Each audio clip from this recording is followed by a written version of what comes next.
But I'm actually going to go against Knicks Cavaliers in my pick here. I'm taking Furman as an underdog. I already bet them. I agree with you there. I already bet them against the spread against Virginia in round one.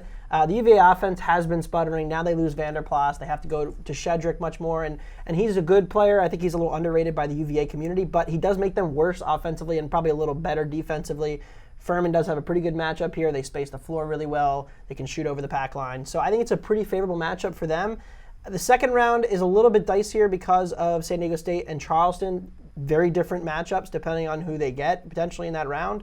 San Diego State, of course, going to play more in the half court. I think they can probably cause more problems for Furman with their size inside. But Charleston, it's a run and gun back and forth game if they do get them. So I think Furman is the next best pick on the board. Also a 13 seed, so I do get the extra point if I need it. And I think Furman's live to win this game against the Virginia team that has not played its best basketball in the last month. We're going to Bozeman, Montana to see Danny Sprinkle and the Montana State Bobcats.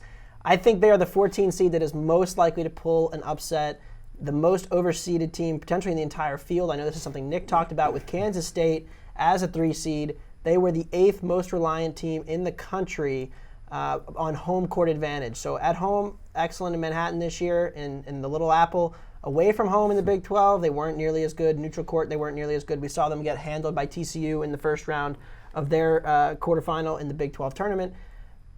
They were closer to a 5 or 6 by most metrics, and I was surprised to see them on the 3 line. I thought they'd end up with a 4 at best. And also Montana State matches up well here because they have so much size on the interior. They play through their 2 forwards. Well, that's an area of weakness for Kansas State, which is much more of a guard-heavy team.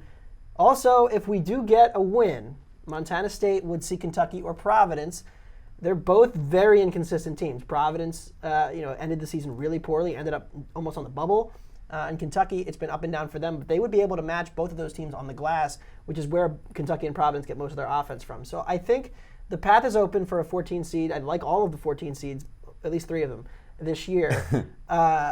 Sorry to Grand Canyon. But I think the path is open for these 14s to pick off some pretty vulnerable 3 seeds.